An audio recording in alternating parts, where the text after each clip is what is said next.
2019년 11월 나는 군사분 개선을 향해 달리고 있었다. 심장이 터질 것 같았다. 뒤에서 총성이 울렸다. 한 발, 두 발, 세 발. 등에 불이 붙는 느낌이 들었다. 그래도 멈출 수 없었다. 저는 박민호입니다. 현재 서울에서 살고 있습니다.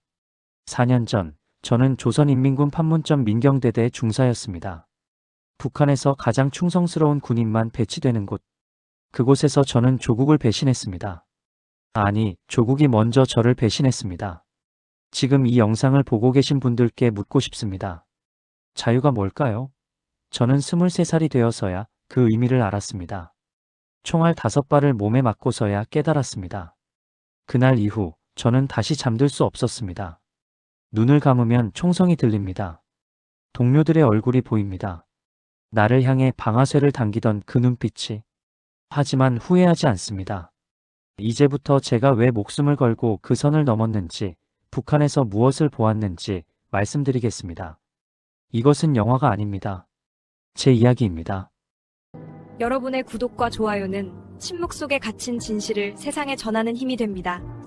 지금 진실의 목소리에 귀 기울여 주세요. 2015년 봄.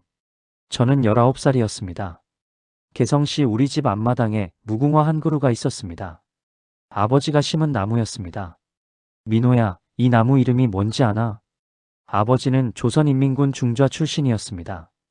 전역 후에도 군인 특유의 강직함이 남아 있었습니다. 무궁화 아닙니까? 그래. 남조선에서는 나라꽃이라 하더라.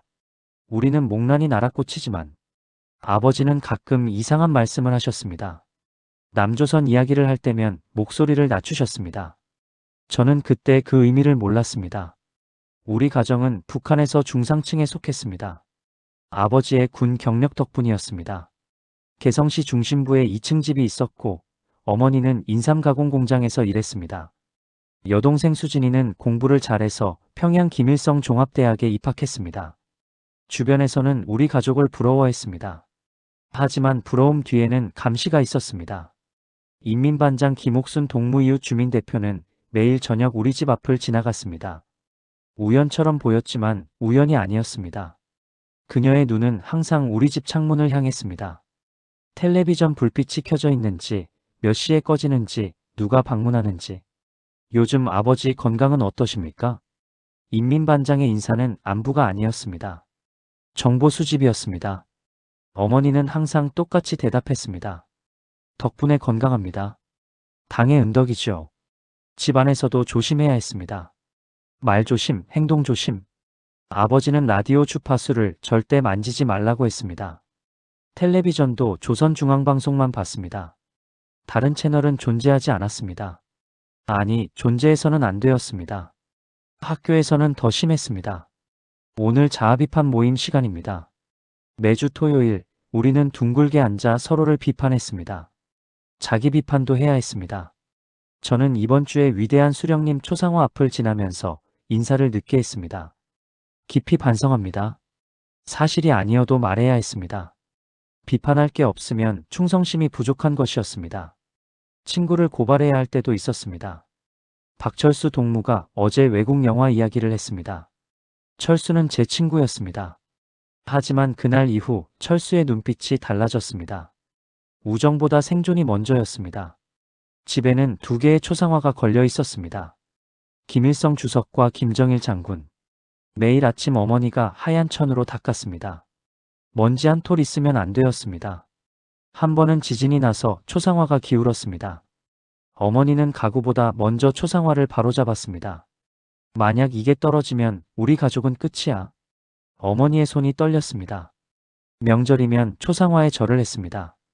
생일도 아닌데 케이크를 바쳤습니다. 우리 생일에는 케이크가 없었습니다.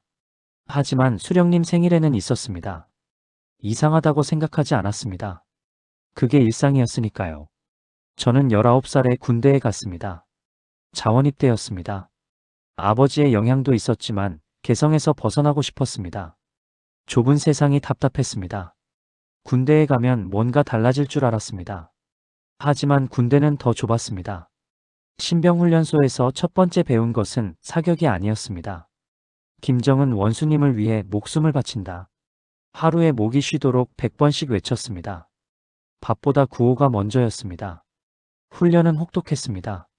새벽 5시에 일어나 밤 11시까지. 밥은 강냉이죽 옥수수죽이 전부였습니다. 고기는 명절에만 나왔습니다. 그것도 손가락 한마디 크기. 배고프면 충성심으로 채워라. 중대장의 말이었습니다. 배고픔이 충성심이 될 수 있을까요? 저는 그때도 의문을 품지 않았습니다. 1년 후, 저는 판문점 민경대대에 선발되었습니다. 북한에서 가장 엘리트만 가는 곳, 3차례의 신원조회를 통과해야 했습니다. 출신 성분, 사상검열, 가족관계. 저는 모두 통과했습니다. 아버지는 자랑스러워했습니다. 우리 민호가 판문점에 간다. 당에서 인정받은 거야. 어머니는 걱정했습니다. 거기가 위험하지 않니? 위험한 곳이 맞았습니다. 판문점. 그곳에서 저는 처음으로 다른 세상을 보았습니다. 군사분계선 너머 불과 몇 미터 거리에 남조선 군인들이 서 있었습니다. 그들의 모습은 우리와 달랐습니다. 체격이 컸습니다. 군복도 달랐습니다. 무엇보다 표정이 달랐습니다. 그들은 웃고 있었습니다. 저는 그때 처음으로 물었습니다. 왜 저들은 웃는데 우리는 웃지 못할까? 하지만 그 의문은 곧 사라졌습니다. 사라져야 했습니다. 의문은 죄였으니까요. 2017년 가을. 판문점 근무 2년차. 저는 21살이었습니다. 그날 밤 이상한 소리가 들렸습니다. 치지직. 자유. 치지직. 처음에는 기계 고장인 줄 알았습니다. 우리 막사의 낡은 라디오에서 나는 소리였습니다. 주파수가 맞지 않아 생기는 잡음이라고 생각했습니다. 하지만 그 소리는 반복되었습니다. 치지직. 북한 주민 여러분. 치지직. 자유대한민국에서. 치지직. 심장이 멈추는 것 같았습니다. 남조선 방송이었습니다. 대남선전 방송. 우리가 절대 들어서는 안 되는 소리. 저는 재빨리 라디오를 껐습니다. 손이 떨렸습니다. 주변을 둘러보았습니다. 다행히 아무도 없었습니다. 동료들은 모두 저녁 점호 중이었습니다. 그날 밤 잠을 잘 수 없었습니다. 자유라는 단어가 머릿속을 맴돌았습니다. 북한에서 자유는 없는 단어였습니다. 아니, 있었지만 다른 의미였습니다. 자유민주주의는 적의 사상이었습니다. 우리는 인민민주주의를 배웠습니다. 며칠 후, 저는 다시 그 라디오 앞에 섰습니다. 호기심이었습니다. 위험한 호기심. 밤 12시. 모두 잠든 시간. 저는 볼륨을 최소로 낮추고 주파수를 맞췄습니다. 치지직. 오늘의 뉴스입니다. 치지직. 남조선 뉴스였습니다. 처음 듣는 억양. 하지만 알아들을 수 있었습니다. 같은 말이었으니까요. 경제성장률. 치지직. 실업률 감소. 치지직. 경제성장률. 실업률. 처음 듣는 단어들이었습니다. 북한에서는 그런 것을 발표하지 않았습니다. 우리는 항상 승리하고 있다고만 들었습니다. 평균 월급이. 치지직. 숫자가 들렸습니다. 남조선 노동자의 월급. 저는 계산해 보았습니다. 북한 돈으로 환산하면 믿을 수 없는 숫자였습니다. 이게 사실일까? 저는 매일 밤 라디오를 들었습니다. 중독이었습니다. 위험한 중독. 한 달이 지났습니다. 저는 점점 더 많은 것을 알게 되었습니다. 남조선에는 자동차가 넘쳐났습니다. 집집마다 텔레비전이 있었습니다. 컴퓨터라는 것도 있었습니다. 사람들은 여행을 갔습니다. 자유롭게. 우리는 왜 이렇게 살까? 의문이 커졌습니다. 하지만 그 의문을 누구에게도 말할 수 없었습니다. 그러던 어느 날 충격적인 소식을 들었습니다. 고모가 잡혀갔습니다. 어머니의 여동생. 고모는 해산에 살았습니다. 중국 국경 근처 도시. 고모는 장사를 했습니다. 중국에서 물건을 가져와 파는 일. 북한에서는 흔한 일이었습니다. 문제는 고모가 중국 친척을 만났다는 것이었습니다. 반국가 행위로 체포되었다. 아버지의 목소리가 떨렸습니다. 반국가 행위. 그 말의 무게를 저는 알고 있었습니다. 고모는 정치범관리소로 갔습니다. 요덕 수용소. 그곳에서 나온 사람은 거의 없었습니다. 저는 분노했습니다. 고모는 그저 친척을 만났을 뿐이었습니다. 그것이 왜 범죄일까요? 하지만 더 큰 충격은 그 다음이었습니다. 우리 가족도 연좌제 대상이 되었습니다. 아버지는 당원 자격을 박탈당했습니다. 어머니는 공장에서 해고되었습니다. 여동생 수진이는 김일성 종합대학에서 퇴학당했습니다. 우리가 무슨 잘못을 했습니까? 아버지가 소리쳤습니다. 생전 처음 보는 모습이었습니다. 강직했던 군인이 무너지고 있었습니다. 저는 군대에 있었기 때문에 당장은 영향을 받지 않았습니다. 하지만 시간 문제였습니다. 신원조회가 다시 이루어지면 저도 끝이었습니다. 그때 또 다른 사건이 터졌습니다. 우리 대대 병사 한 명이 탈북을 시도했습니다. 김철호. 저와 같은 해에 입대한 동기였습니다. 철호는 실패했습니다. 군사분계선 100m 전에 잡혔습니다. 사흘 후 공개 처형이 열렸습니다. 우리 대대 전원이 소집되었습니다. 날씨는 흐렸습니다. 바람이 차가웠습니다. 철호는 기둥에 묶여 있었습니다. 눈을 가리지 않았습니다. 그의 눈이 우리를 보고 있었습니다.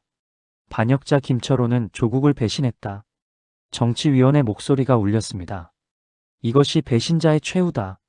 총성이 울렸습니다. 한 발, 두 발, 세 발. 철호의 몸이 축 늘어졌습니다. 저는 눈을 감을 수 없었습니다. 감으면 안 되었습니다. 눈을 감는 것은 동정하는 것이었습니다. 동정은 반역이었습니다. 하지만 제 눈에는 눈물이 고였습니다. 철호는 왜 탈북하려 했을까요? 그도 저처럼 라디오를 들었을까요? 그도 의문을 가졌을까요? 그날 밤 저는 결심했습니다. 이곳을 떠나야 한다. 하지만 어떻게? 철호처럼 실패하면 죽음이었습니다. 성공하려면 완벽한 계획이 필요했습니다. 저는 매일 군사분 계선을 관찰했습니다. 경비 교대 시간, 초소 위치, 사각지대. 모든 것을 머릿속에 기록했습니다. 2018년 봄. 저는 22살이었습니다. 판문점 근무 3년차. 결심은 했지만 실행은 다른 문제였습니다. 매일 밤 계획을 세웠습니다. 눈을 감고 시뮬레이션을 돌렸습니다. 성공 확률은 낮았습니다. 아주 낮았습니다. 철호의 실패를 분석했습니다. 그는 밤에 도주했습니다. 어둠을 이용하려 했지만 그것이 패착이었습니다. 밤에는 경비가 더 삼엄했습니다. 서치라이트가 2초마다 지역을 훑었습니다. 저는 다른 방법을 생각했습니다. 낮. 대낮에 도주한다. 미친 생각이었습니다. 하지만 역설적으로 안전할 수 있었습니다. 낮에는 관광객이 있었습니다. 외국인들이 판문점을 방문했습니다. 총격전이 벌어지면 국제 문제가 되었습니다. 물론 북한군이 총을 쏠 것이라는 건 알고 있었습니다. 탈북자를 향해서는 무조건 사격 명령이 있었습니다. 하지만 낮에는 반응이 느릴 수 있었습니다. 혼란을 이용할 수 있었습니다. 군용 지프. 그것이 핵심이었습니다. 우리 대대에는 군용 지프가 3대 있었습니다. 장교들이 사용하는 차량. 병사는 운전할 수 없었습니다. 하지만 저는 운전을 배웠습니다. 몰래. 중대장 최동무가 술에 취해 잠든 사이 저는 지프 열쇠를 빌렸습니다. 새벽에 연습했습니다. 시동 거는 법, 기어 변속, 가속. 반복했습니다. 문제는 거리였습니다. 북측 초소에서 군사분 계선까지 약 800m. 지프로 30초. 도보로 2분. 30초. 그 시간 안에 총알이 날아올 것이었습니다. 저는 방탄조끼를 생각했습니다. 하지만 우리 부대에는 없었습니다. 북한군에게 방탄조끼는 사치품이었습니다. 대신 저는 매일 달리기를 했습니다. 체력을 길렀습니다. 속도가 생명이었습니다. 또 다른 문제가 있었습니다. 타이밍. 언제 도주할 것인가. 경비 교대 시간이 가장 좋았습니다. 오후 3시. 교대하는 동안 잠깐의 공백이 생겼습니다. 그 틈을 노려야 했습니다. 하지만 계획만으로는 부족했습니다. 마음의 준비가 필요했습니다. 실패하면 죽음. 성공해도 가족은 고통받을 것. 아버지, 어머니, 수진이. 그들은 어떻게 될까요? 저는 밤마다 고민했습니다. 포기할까? 그냥 이대로 살까? 하지만 이대로 사는 것이 사는 것일까요? 라디오에서 들은 말이 떠올랐습니다. 인간에게는 자유로울 권리가 있습니다. 자유. 그 단어가 저를 붙잡았습니다. 2019년이 되었습니다. 저는 23살, 군 복무 4년 차. 드디어 기회가 왔습니다. 11월 초. 대대장이 평양 출장을 갔습니다. 중대장도 함께. 부대에는 소대장만 남았습니다. 경비가 느슨해졌습니다. 저는 날짜를 정했습니다. 11월 12일. 화요일. 그날 아침 저는 평소처럼 일어났습니다. 아침 점호, 아침 식사, 구호 제창. 모든 것이 평소와 같았습니다. 하지만 제 심장은 미친 듯이 뛰었습니다. 점심을 먹을 수 없었습니다. 목구멍으로 넘어가지 않았습니다. 오후 2시 30분. 저는 화장실에 간다고 했습니다. 아무도 의심하지 않았습니다. 차고로 갔습니다. 지프가 있었습니다. 열쇠는 주머니에. 손이 떨렸습니다. 심장이 터질 것 같았습니다. 지금이야. 저는 지프에 올라탔습니다. 시동을 걸었습니다. 엔진 소리가 울렸습니다. 그 순간 뒤에서 소리가 들렸습니다. 박민호 중사, 뭐 하는 거야? 보초병 김영철이었습니다. 그의 눈이 커졌습니다. 저는 가속 페달을 밟았습니다. 최대한 세게. 지프가 튀어나갔습니다. 뒤에서 고함이 들렸습니다. 멈춰. 멈추라고. 저는 멈추지 않았습니다. 군사분 개선이 보였습니다. 저 앞에 800m, 700m, 600m. 총성이 울렸습니다. 총성이 귀를 찢었습니다. 탕, 탕, 탕탕탕. 지프 뒷유리가 깨졌습니다. 유리 파편이 흩어졌습니다. 저는 고개를 숙이고 운전했습니다. 500m, 400m. 엔진이 비명을 질렀습니다. 최대 속도, 시속 80km. 뒤를 보았습니다. 북한군 병사 4명이 달려오고 있었습니다. 손에 총을 들고. AK 소총. 서치라이트가 켜졌습니다. 대낮인데도 빛이 눈을 찔렀습니다. 300m, 200m. 갑자기 지프가 흔들렸습니다. 타이어가 펑크났습니다. 총알이 맞은 것이었습니다. 지프가 옆으로 미끄러졌습니다. 통제가 안 되었습니다. 저는 즉시 결정했습니다. 차를 버린다. 문을 열고 뛰어내렸습니다. 구르듯이 착지했습니다. 무릎이 쓰렸습니다. 하지만 일어섰습니다. 달렸습니다. 미친 듯이. 군사분 개선이 눈앞에 있었습니다. 콘크리트 표지판. 저 선만 넘으면 150m, 100m. 총성이 계속되었습니다. 이번에는 더 가까웠습니다. 휙. 총알이 귀를 스쳤습니다. 바람 소리가 들렸습니다. 다리가 떨렸습니다. 하지만 멈출 수 없었습니다. 50m. 그때 등에 충격이 왔습니다. 처음에는 누가 주먹으로 때린 줄 알았습니다. 강한 충격. 숨이 막혔습니다. 피가 흘렀습니다. 따뜻한 액체가 등을 타고 내려왔습니다. 맞았다. 총알에. 하지만 멈추지 않았습니다. 아드레날린이 온몸에 퍼졌습니다. 통증을 느낄 시간이 없었습니다. 20m, 10m. 또 충격이 왔습니다. 이번에는 어깨, 팔에 힘이 빠졌습니다. 군사분 개선. 눈앞이었습니다. 저는 뛰어올랐습니다. 온 힘을 다해. 발이 선을 넘었습니다. 남쪽, 대한민국. 하지만 끝이 아니었습니다. 총성은 계속되었습니다. 북한군은 멈추지 않았습니다.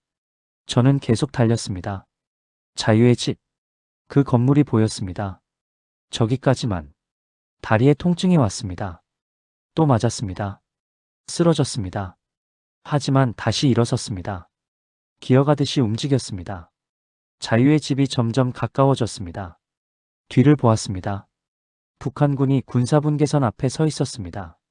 그들은 선을 넘지 못했습니다. 넘으면 전쟁이었습니다.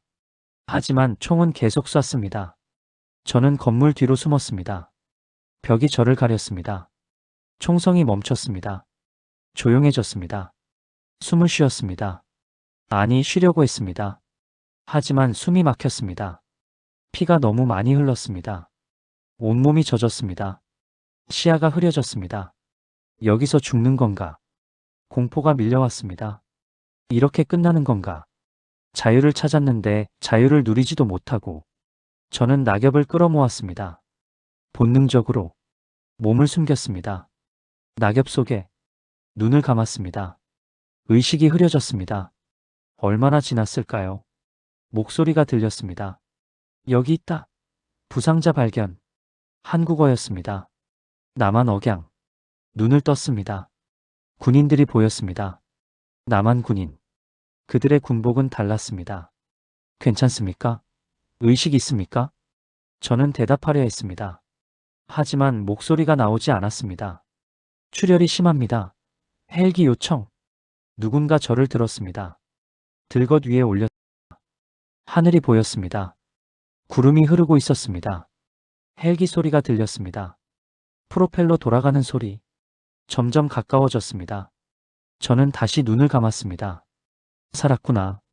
마지막 생각이었습니다. 의식이 사라졌습니다. 어둠 속에서 깨어났습니다. 하얀 천장, 형광등 불빛, 낯선 냄새, 소독약 냄새. 여기가 어디지? 몸을 움직이려 했습니다. 움직일 수 없었습니다. 온몸에 관이 연결되어 있었습니다. 삐삐삐. 기계 소리가 들렸습니다. 심장 박동을 재는 소리. 병원이었습니다. 기억이 돌아왔습니다. 판문점, 총성, 달리기, 피.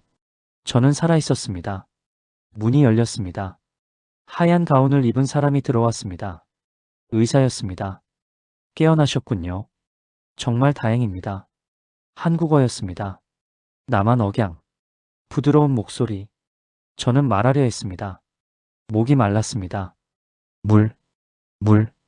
의사가 물을 주었습니다. 시원했습니다. 여기가 어디입니까? 저는 물었습니다. 수원 아주대병원입니다. 수술을 받으셨어요. 총알 5발을 제거했습니다. 5발. 저는 총알을 5발이나 맞았습니다. 살아계신 게 기적입니다. 의사의 말이었습니다. 기적. 그 단어가 실감나지 않았습니다. 저는 며칠 동안 중환자실에 있었습니다. 의식이 오락가락했습니다. 꿈을 꾸었습니다. 악몽이었습니다. 총성, 피, 철호의 얼굴, 어머니의 눈물. 깨어나면 땀에 젖어 있었습니다. 일주일 후 일반 병실로 옮겨졌습니다. 몸이 조금씩 회복되었습니다. 하지만 마음은 회복되지 않았습니다. 가족은 어떻게 됐을까? 그 생각이 머리를 떠나지 않았습니다. 북한에서는 탈북자 가족을 처벌했습니다.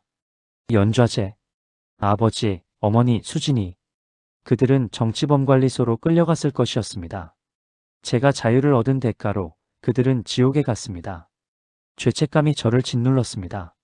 어느 날 방문객이 왔습니다. 정장을 입은 남자. 국가정보원 요원이었습니다. 박민호 씨, 몇 가지 질문을 드려도 될까요? 신문이 시작되었습니다. 그들은 많은 것을 물었습니다. 북한 군대 상황, 무기 배치, 지휘 체계. 저는 아는 대로 대답했습니다. 판문점 경비 병력은 몇 명입니까? 대략 150명입니다. 무장 상태는? AK 소총, 권총. 일부는 수류탄도 있습니다.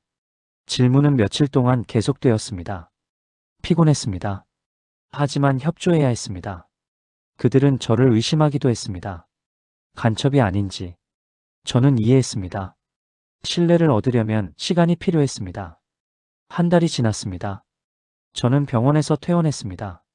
하지만 갈 곳이 없었습니다. 국가정보원에서 임시 숙소를 제공했습니다. 작은 아파트. 거기서 조사를 계속 받았습니다. 그때 텔레비전을 보았습니다.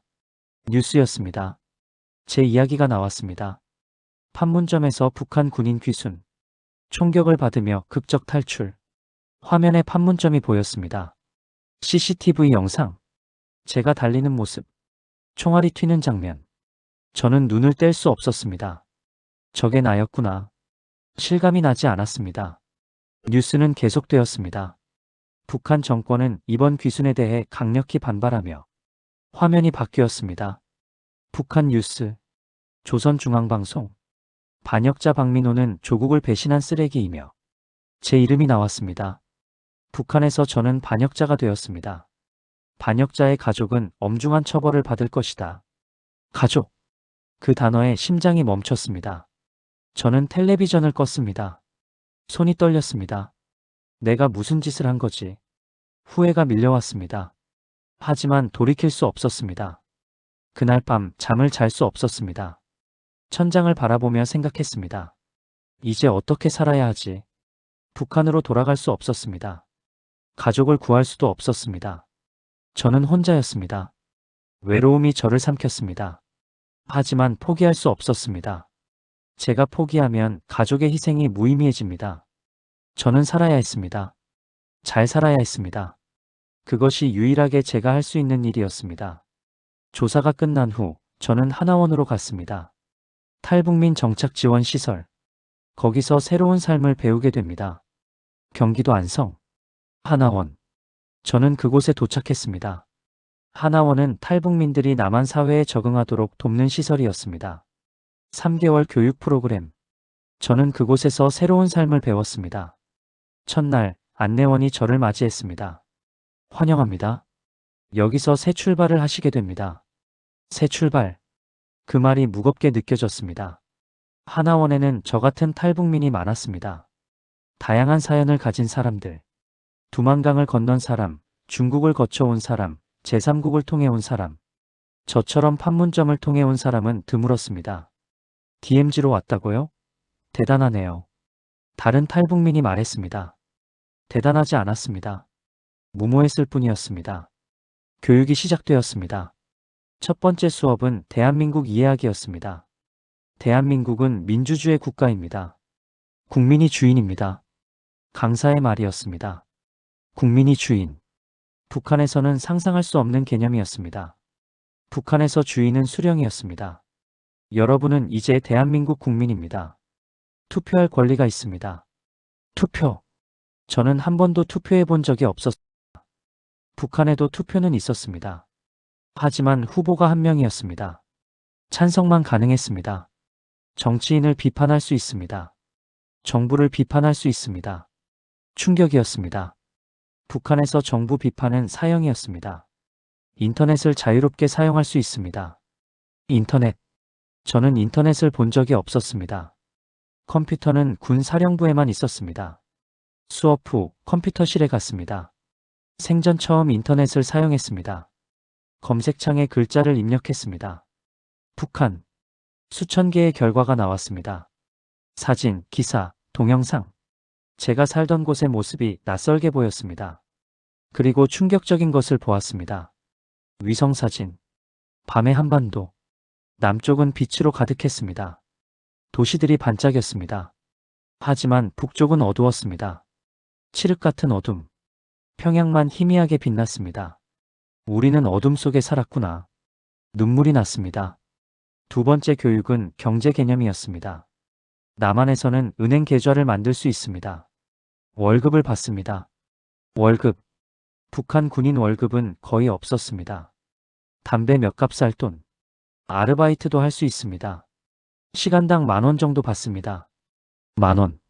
북한에서는 큰 돈이었습니다. 강사가 물었습니다. 혹시 하고 싶은 일이 있나요? 저는 생각했습니다. 하고 싶은 일. 북한에서는 그런 것을 생각해 본 적이 없었습니다. 당이 정해주는 대로 했습니다. 공부하고 싶습니다. 저는 대답했습니다. 대학에 가고 싶습니다. 강사가 웃었습니다. 좋은 목표네요. 탈북민 특별 전형이 있습니다. 지원해 보세요. 대학. 북한에서 대학은 특권층만 가는 곳이었습니다. 저는 갈 수 없었습니다. 하지만 여기서는 가능했습니다. 희망이 생겼습니다. 세 번째 교육은 심리 상담이었습니다. 트라우마가 있으실 겁니다. 이야기해 주세요. 상담사의 말이었습니다. 저는 이야기했습니다. 총격, 공개 처형, 가족 걱정. 모든 것을. 죄책감을 느끼시는군요. 상담사가 말했습니다. 네. 제가 탈북해서 가족이 고통받고 있습니다. 하지만 그것은 당신의 잘못이 아닙니다. 북한 정권의 잘못입니다. 머리로는 알았습니다. 하지만 마음이 따라오지 않았습니다. 시간이 필요합니다. 천천히 치유하세요. 상담사의 말이었습니다. 하나원에서 3개월이 지났습니다. 수료식 날 저는 수료증을 받았습니다. 박민호 씨, 대한민국 국민으로서 새 출발을 축하합니다. 새 출발. 이제 진짜 시작이었습니다. 하나원을 나와 임대 아파트를 배정받았습니다. 서울 외곽, 작은 원룸. 처음으로 혼자 사는 집이었습니다.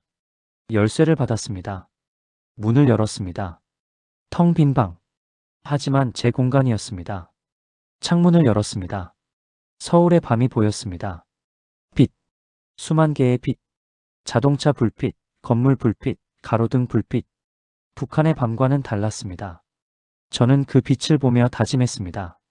잘 살겠다. 반드시. 새로운 삶이 시작되었습니다. 2025년 현재. 저는 서울에서 살고 있습니다. 탈북한 지 6년이 지났습니다. 지금 저는 대학교 3학년입니다.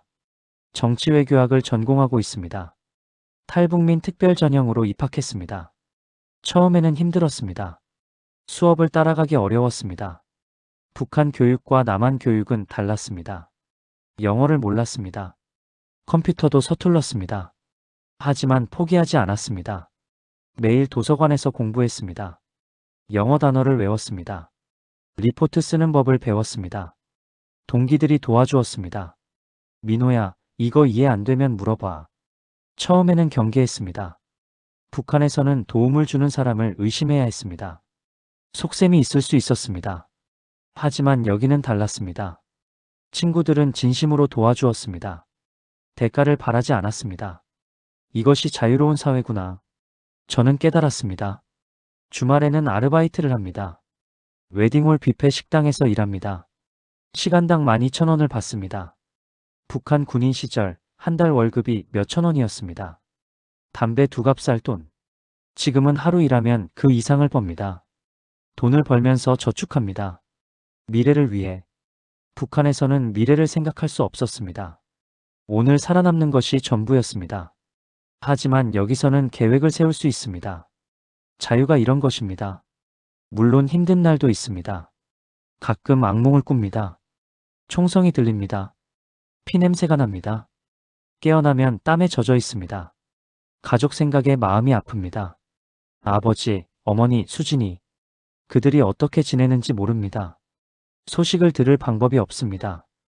북한 정권은 저를 반역자로 규정했습니다. 가족은 그 대가를 치르고 있을 것입니다.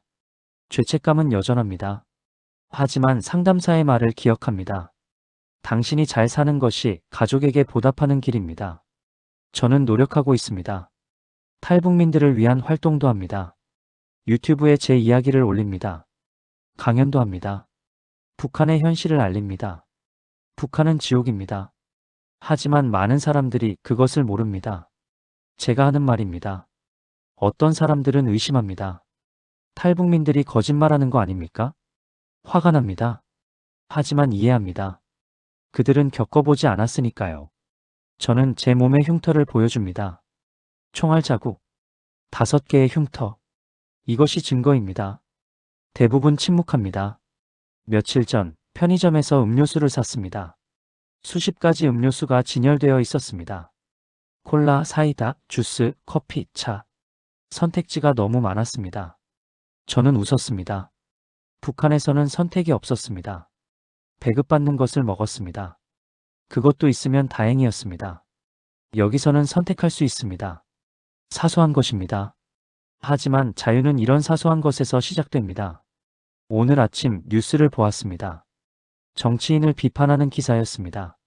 저는 놀라지 않았습니다. 여기서는 당연한 일입니다. 하지만 가끔 생각합니다. 북한에서 이런 기사를 쓰면 어떻게 될까? 죽음입니다. 자유가 얼마나 소중한지 잃어본 사람만 압니다.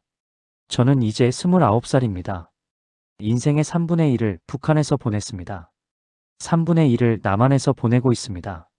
앞으로 남은 3분의 1은 어떻게 될까요? 저는 꿈이 있습니다.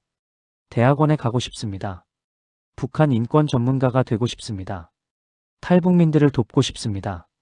그리고 언젠가 통일이 되면 가족을 만나고 싶습니다. 아버지에게 말하고 싶습니다. 아버지, 죄송합니다. 하지만 후회하지 않습니다. 어머니를 안아드리고 싶습니다. 수진이에게 서울을 보여주고 싶습니다. 이 빛나는 도시를. 언제가 될지 모릅니다. 평생 못 볼 수도 있습니다.